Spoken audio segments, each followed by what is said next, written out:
Alors en 2021, Mediapart avait découvert que dans l'armée française, il y avait des néo-nazis. C'était une infiltration de néo-nazis.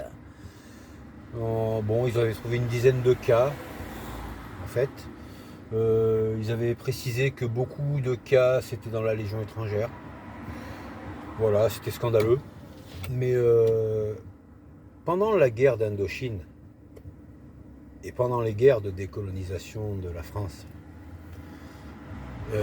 on n'avait pas récupéré des Waffen-SS par dizaines de milliers, là, justement dans la Légion étrangère, pour qu'ils aillent crever dans les rizières en Indochine ou en Cochinchine. Quoi, il y a quelqu'un à qui ça posait problème, là? Alors oui, 10 cas de nazis avérés dans l'armée française. Bon, sur un effectif de 400 000 personnes, je trouve que le ratio est plutôt rassurant. Il est même plus rassurant que chez les communistes, chez les woke, chez les LGBT, chez les progressistes et chez les écologistes. Parce que chez ces gens-là, c'est pas 10 nazis qu'ils ont pour 400 000 personnes. C'est euh, c'est 399 000 antisionistes. Parce qu'il s'appelle plus nazi maintenant. Il s'appelle antisioniste. Parce que l'antisionisme, c'est vouloir que les juifs redeviennent un peuple itinérant, un peuple sans aucune terre, donc un peuple vulnérable à tous les pogroms et toutes les ratonnades et toutes les agressions qui peuvent être commises sur des minorités sans défense, ou dont la défense dépend du bon vouloir des gouvernements qui les abritent, qui les tolèrent sur leur territoire.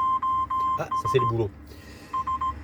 Donc, je suis, je suis rassuré que dans l'armée de mon pays, il n'y ait que 10 nazis sur 400 000 individus. Et je ne boude pas mon plaisir que ça mette en relief les 99% d'antisionistes qu'il y a à gauche en France, qui représentent un danger bien plus inquiétant et bien plus réel que celui représenté par 10 types qui se prennent en selfie devant des drapeaux nazis. D'ailleurs, quand on voit l'engouement de la moitié du peuple français pour les Ukrainiens en ce moment, les Ukrainiens qui sont pleins de tatouages avec des croix gammées, les Ukrainiens dont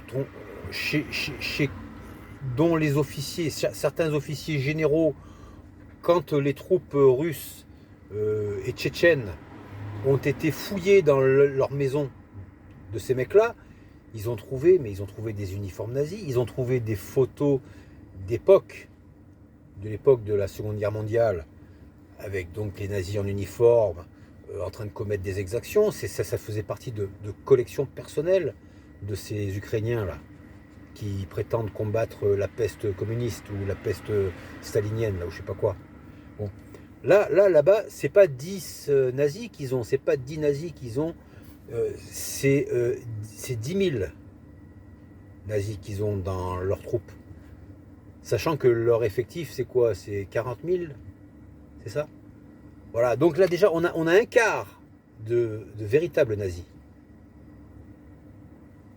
Et les moutons, les zombies en France, de s'offusquer